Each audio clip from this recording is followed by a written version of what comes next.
क्या 2 दिसंबर के बाद महाराष्ट्र की राजनीति में होने जा रहा है बड़ा खेला।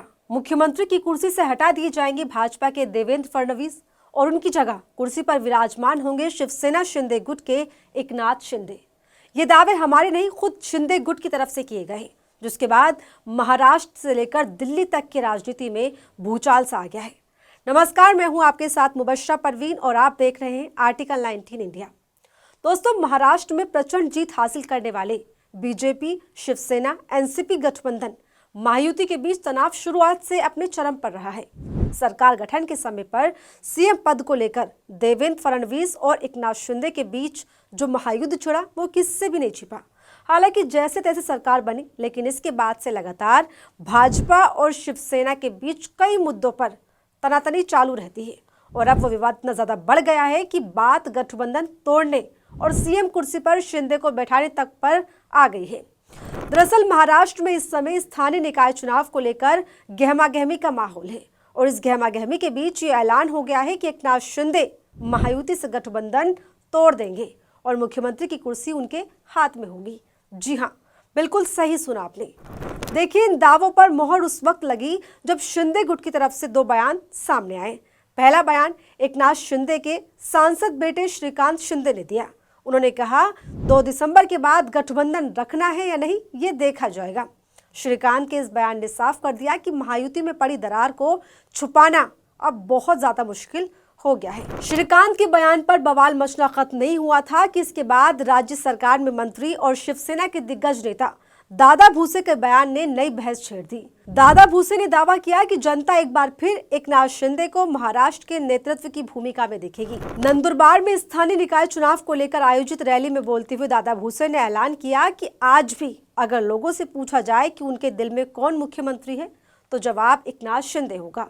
किस्मत में जो दर्ज है, हम जल्द ही शिंदे साहब को राज्य का नेतृत्व करते हुए देखेंगे। ये दो दावे जिन्होंने राजनीतिक गलियारों में बहुत बड़ी हलचल पैदा कर दी, क्योंकि महायुति सरकार के भीतर पहले ही खींचतान की खबरें उफान पर है। तो क्या है इन दावों के पीछे की सच्चाई और क्या वाकई 2 दिसंबर के बाद महाराष्ट्र में बड़ा राजनीतिक खेल होने जा रहा है? आइए जानते। दरअसल महाराष्ट्र में नगर परिषद और नगर पंचायत के चुनाव 2 दिसंबर को है। यही वजह है कि 2 दिसंबर की चर्चा इस वक्त जोरों पर है, जिसमें 246 नगर पालिका परिषदों और 42 नगर पंचायतों के लिए मतदान होना है, जिसे कि आपने बीएमसी चुनाव कहते सुना होगा। सुप्रीम कोर्ट के आदेश के तहत यानी 3 चरणों में होने वाली प्रक्रिया का पालन करते हुए ये पहला चरण है, जिसे 2024 में हुए विधानसभा चुनाव के बाद बेहद अहम और महायुति के लिए एक अग्नि परीक्षा के तौर पर देखा जा रहा है। नवंबर 2024 के विधानसभा चुनाव में भाजपा के नेतृत्व वाली महायुति ने बड़ी जीत दर्ज की। उसने राज्य की 288 में 235 सीट पर बहुमत हासिल किया। ऐसे में भी देखा जाएगा कि क्या यही असर स्थानीय निकाय चुनाव में भी दिखता है या विपक्ष मिलकर महायुति के प्रभाव को चुनौती देगा। देखिए, इस चुनाव में विपक्ष चाहे चुनौती दे या ना दे वो बात की बात है, लेकिन खुद महायुति में चुनौतियों का अंबार लगा हुआ है। इन चुनाव को लेकर महायुति में हालात इतने ज्यादा खराब है कि स्थानीय चुनावों में कई जिलों में सत्ताधारी महायुति गठबंधन के घटक दल एक दूसरे के खिलाफ चुनावी मैदान में उतरकर मुकाबला कर रहे हैं। तो कुछ जगह पर तो विपक्षी दलों और सत्ताधारी पार्टियां मैदान में उतरने को बिल्कुल तैयार खड़ी हैं। यही वजह रही कि पहले एकनाथ शिंदे के बेटे श्रीकांत शिंदे ने बयान दिया और उसके बाद दादा भूसे ने राजनीतिक समीकरणों पर चेता दिया। बात करें शिवसेना प्रमुख एकनाथ शिंदे के सांसद बेटे श्रीकांत शिंदे के बड़े बयान की, तो हाल ही में बीजेपी के सीनियर नेता रविंद्र चव्हाण ने कहा था कि उन्हें महायुति को केवल 2 दिसंबर तक बचाने की जिम्मेदारी दी गई है। इस पर श्रीकांत शिंदे ने कहा, रविंद्र चव्हाण बताए कि 2 दिसंबर के बाद भी बीजेपी को गठबंधन में रखना है या नहीं। इसी के साथ चुनाव प्रचार के दौरान मीडिया के सवालों का जवाब देते हुए श्रीकांत शिंदे ने बीजेपी और शिवसेना के बीच चल रही रार को स्वीकार किया। उनसे जब सवाल किया गया कि 2 दिसंबर तक ही गठबंधन को बचाकर रखना है, तो उन्होंने जवाब में कह दिया कि 2 दिसंबर के बाद गठबंधन रखना है या नहीं ये देखा जाएगा। इस बीच महाराष्ट्र में फिर मुख्यमंत्री चेहरे के रूप में एकनाथ शिंदे को लाने का मुद्दा उठने लगा और इस मुद्दे ने जोर जब पकड़ा जब महाराष्ट्र के शिंदे गुट से मंत्री दादा भूसे ने बड़ा बयान दिया। इसके बाद तो महाराष्ट्र की सियासत ने ऐसा उफान पकड़ा कि भाजपा वाले अपना माथा पकड़कर बैठ गए। इधर राजनीतिक जानकारों की माने तो उनका कहना है कि इन चुनाव के बाद महायुति में बड़े बदलाव देखने को मिल सकते हैं। शायद ये गठबंधन टूट भी सकता है, क्योंकि इन चुनाव में बीजेपी और शिवसेना एक साथ नहीं बल्कि अलग अलग चुनाव लड़ रही है। इसकी शुरुआत जब हुई जब एकनाथ शिंदे गुट के कई सारे पदाधिकारियों को बीजेपी के महाराष्ट्र प्रदेश मुखिया रविंद्र चव्हाण ने तोड़ा और बीजेपी में शामिल कर लिया। इसके बाद शिंदे ने इस कांड पर न केवल गुस्सा फोड़ा बल्कि दिल्ली जाकर शीर्ष नेतृत्व से इसकी शिकायत भी की, जिसके बाद प्रदेश मुखिया रविंद्र चव्हाण ने 2 दिसंबर का अल्टीमेटम दे दिया। उन्हें महायुति को केवल 2 दिसंबर तक बचाने की जिम्मेदारियां मिली। उसके बाद तय करना है कि आगे क्या होगा। बस यहीं से शुरू हुई इस जंग ने भाजपा और एकनाथ शिंदे की शिवसेना को एक दूसरे के सामने लाकर खड़ा कर दिया है। इधर भाजपा से गुस्साए शिंदे ने महागठबंधन को धर्म का पालन करने की नसीहत भी दे डाली, 2 टूक कह दिया, जिसके बाद महागठबंधन में तल्खियों का दौर और ज्यादा बड़ा हो गया। दोस्तों, ये तल्खियां बहुत बड़ी है और पहले से चलती आ रही है। याद करिए 2024 का वो दौर जब मुख्यमंत्री की कुर्सी एकनाथ शिंदे से छीनी जा रही थी।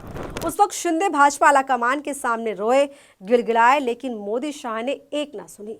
इसके बाद गृह विभाग पर शिंदे ने खुद को रखना चाहा, उसमें कोशिश की, लेकिन वो भी उन्हें नहीं मिला। इसके बाद कुल मिलाकर एकनाथ शिंदे ने अपने डिमोलिशन को स्वीकार करते उप मुख्यमंत्री पद पर खुद को बिठाया और ना चाहते हुए भी शिंदे को देवेंद्र फडणवीस के अंडर काम करने को मजबूर होना पड़ा।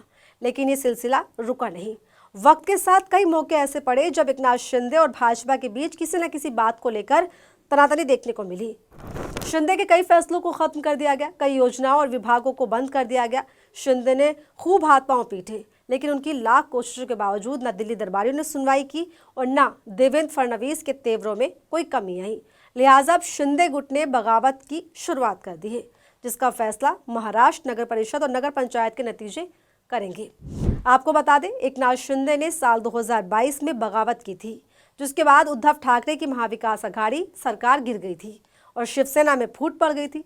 2022 से 2024 तक एकनाथ शिंदे महाराष्ट्र के एक सम्मानित सीएम रहे।